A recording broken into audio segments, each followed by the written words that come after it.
पटना में खान सर की कोचिंग के पास फायरिंग और पथराव की घटना सामने आई है। पुलिस कर रही है पूरे मामले की जांच।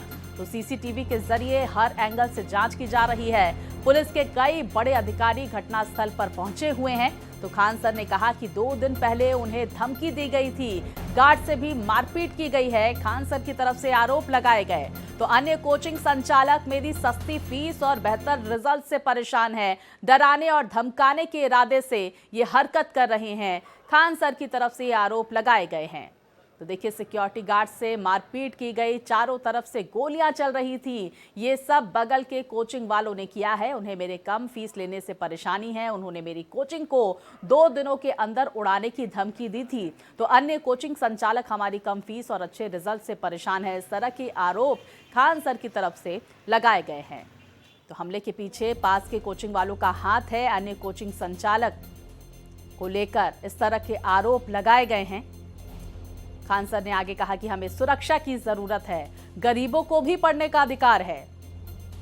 तो देखिए, बड़ी जानकारी सामने निकल कर आ रही है पटना से, जहां पर खान सर की कोचिंग पर पथराव और फायरिंग की गई है। इस तरह की जानकारियां सामने आ रही है।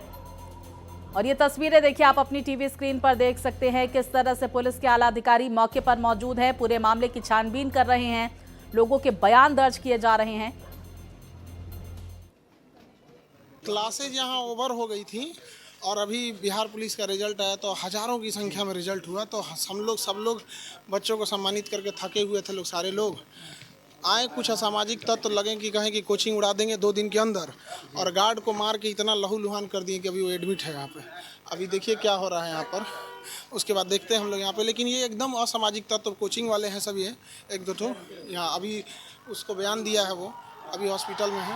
वजह क्या है, क्या सर, क्यों ऐसा कर रहे हैं? कहना ये है कि सस्ते फीस में क्यों पढ़ा रहे हो कि इतना रिजल्ट हो जाएगा। यहाँ पे मेन यही है कि इतने कम फी में इतने लोगों को ना पढ़ाया जाए। तो अब प्रशासन से भी कहते हैं कि सिक्योरिटी ध्यान में रखा जाए, क्योंकि गरीब को भी पढ़ने का अधिकार है। अभी सूचना मिली थी हम लोगों को कि यहाँ पे कुछ लोगों के द्वारा, स्टूडेंट लोगों के द्वारा पे यहाँ पे कुछ मारपीट की घटना की गई है, और जो इनके द्वारा द्वार बनाया गया था उसको तोड़फोड़ किया गया है। अभी फुटेज वगैरह का आइडेंटिफाई किया जा रहा है। एक गार्ड है, उनको भी काफ़ी चोटें लगी हैं, अभी वो इलाजरत है। बयान दर्ज करके एफआईआर किया जा रहा है, लोगों को आइडेंटिफाई किया जाएगा, और जो लोग इससे सम्मिलित हैं उन पर कड़ी कार्रवाई की जाएगी। मामला क्या लग रहा है? अभी देखने से तो ये लग रहा है कि आपस में जो कोचिंग इंस्टीट्यूट का राइवलरी का मामला है, परंतु अभी इन्वेस्टिगेशन चल रहा है। जैसे लोग आते हैं उस सबसे इंडिविजुअल क्लियर होगा। इस पर लोग जांच कर रहे हैं। अभी कैमरा फुटेज वगैरह है ही यहाँ पे, और काफ़ी संख्या में लोग भी यहाँ थे, तो लोगों का बयान भी लिया जाएगा और सबसे कार्रवाई की जाएगी। और विस्तार से जानकारियों के साथ मेरे सहयोगी आशुतोष हमारे साथ जुड़ गए हैं। आशुतोष, लगभग कितने बजे की ये घटना बताई जा रही है और क्या कोई गिरफ्तारी हुई है, क्या जानकारी इसको लेकर? देखिए स्वाति, इस मामले में कुछ लोगों को हिरासत में लिया गया है और पुलिस पूरे मामले की छानबीन कर रही है। जैसे ही ये घटना हुई, करीब 10 बजे रात के आसपास की ये घटना है। पहले 2-3 की संख्या में वहां लोग पहुंचे और धीरे धीरे इन लोगों की संख्या 10-12 हो गई। तोड़फोड़ की गई है और गार्ड को बेरहमी से पीटा गया है। जो खान सर का आरोप है वो सीधे तौर पे है कि हमारे कोचिंग के सक्सेस से घबरा गए हैं कई कोचिंग संचालक, और 2 दिन पहले एक धमकी मिला था कि तुम्हारे कोचिंग को उड़ा देंगे। हमने उस धमकी को सामान्य प्रक्रिया का हिस्सा माना और उसके बाद इस वारदात को अंजाम दिया गया है। जब पूरा घटनाक्रम सामने आया तो उसके बाद टाउन डीएसपी राजेश रंजन पहुंचे। सीसीटीवी को उन्होंने खंगाला, क्योंकि खान सर के तरफ से ये आरोप लगाए गए थे कि फायरिंग भी हुई है। लेकिन सीसीटीवी में फायरिंग नहीं दिखा है, मारपीट तोड़फोड़ जरूर दिखा है, गार्ड को बेरहमी से पीटा गया है, ये जरूर चिन्हित हुआ है। और सीसीटीवी के आधार पे पटना पुलिस साफ साफ कह रही है कि पहले 2-3 की संख्या में लोग पहुंचे, उसके बाद ये 10-12 हो गए। तो जो सीसीटीवी फुटेज है, उस सीसीटीवी फुटेज में ज्ञान बिंदु करके एक कोचिंग है पास का ही, उसका गार्ड नजर आ रहा है, जो जिसकी पुष्टि पुलिस कर रही है और इसके आधार पे इन्वेस्टिगेशन को आगे बढ़ाना चाहती है। खान सर का सीधा आरोप है कि हम कम फीस लेकर बच्चों को पढ़ाते हैं और इस बार पुलिस की जो बहाली हुई है उसमें बेहतर रिजल्ट हमारे कोचिंग का आया है, और हम जो जश्न मनाए हैं उसी से प्रभावित होकर कोचिंग संचालकों को लग रहा है कि पूरा क्रेडिट खान सर क्यों ले रहे हैं, क्यों हम लोगों के पेट पे लात मार रहे हैं। मतलब मामला यही है और इसी की वजह से इस वारदात का आरोप लगा रहे हैं। तो पुलिस भी इस बात को मान रही है कि कोचिंग संचालकों के बीच जो राइवलरी होती है उसी का यह परिणाम है कि कल देर रात इस वारदात को अंजाम दिया गया। आशुतोष, प्रत्यक्षदर्शियों की तरफ से क्या कहा गया? इसके साथ ही जो गार्ड जो बुरी तरह से घायल है, अस्पताल में भर्ती कराया गया है, उसकी तरफ से क्या प्रतिक्रिया आई है? और आपने कहा कुछ लोगों को भी हिरासत में लिया गया, लगभग कितनी संख्या इनकी बताई जा रही है?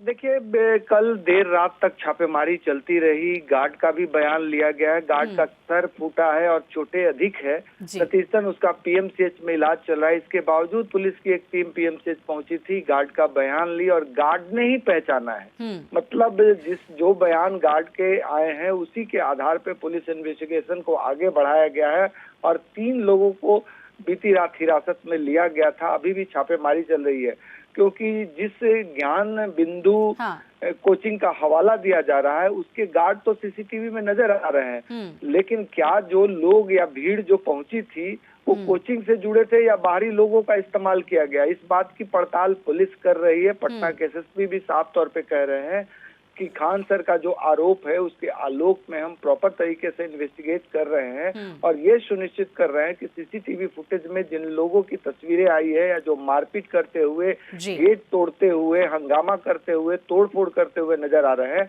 उनकी गिरफ्तारी सुनिश्चित हो। तो पुलिस अब एक्टिव हो गई है। अब देखने लायक ये होगा कि इस पूरे प्रकरण में गिरफ्तारी के साथ साथ खान सर की सिक्योरिटी बढ़ाई जाती है या नहीं बढ़ाई जाती है।